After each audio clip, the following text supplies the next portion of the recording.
ওদিকে একলব্যের সাথে রাঙার মান অভিমান আর অন্যদিকে কাতারের মাটিতে ভয়ঙ্কর জঙ্গি হামলা। মৃত্যুর মুখ থেকে কিভাবে ফিরবে রাঙা? পর্বের শুরুতেই আমরা এক অদ্ভুত দৃশ্য দেখতে পাই।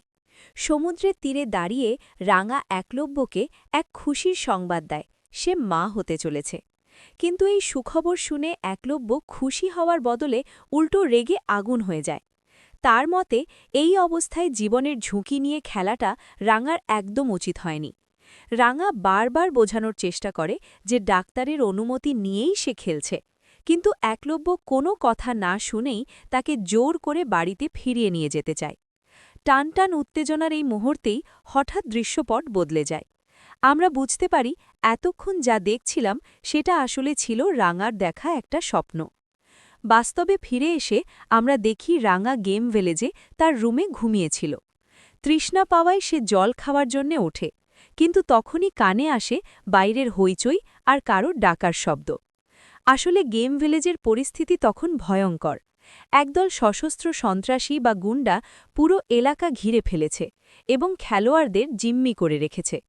তাদেরই একজন রাঙার দরজায় এসে ধাক্কা দিতে থাকে। রাঙা দরজা খুলতেই চমকে ওঠে।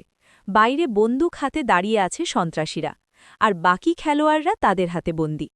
সন্ত্রাসীরা সেখানেই থামে না, তারা সবার মাথায় বন্দুক ঠেকিয়ে লাইভ ভিডিও শুরু করে এবং প্রশাসনের কাছে দাবি জানায় তাদের ভাইকে জেল থেকে ছেড়ে না দিলে তারা সবাইকে মেরে ফেলবে।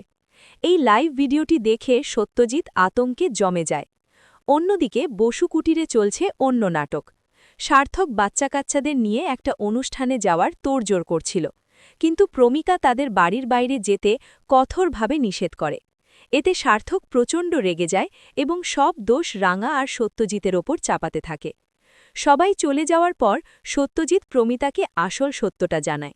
গেম ভিলেজে জঙ্গি হামলা হয়েছে এবং সেখানে বোম ফিট করা আছে। রাঙা সেখানে অসহায় অবস্থায় আটকে পড়েছে।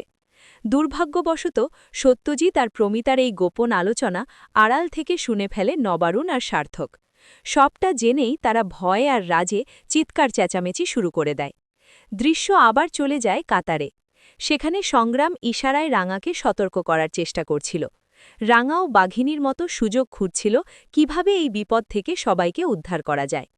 এদিকে বাড়িতে একলব্য প্রমিতার ওপর ক্ষোভ উগড়ে দেয়।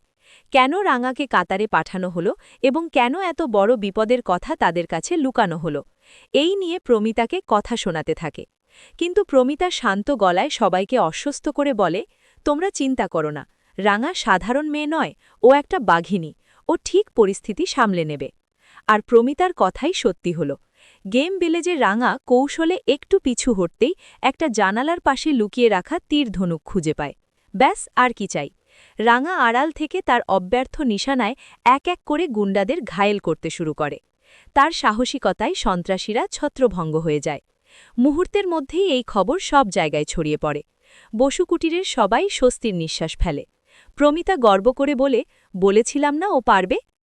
পর্বের শেষ দৃশ্যে আমরা দেখি খেলার ময়দান। সেখানে সাংবাদিক থেকে শুরু করে সবাই রাঙার এই বীরত্বের প্রশংসা করছে।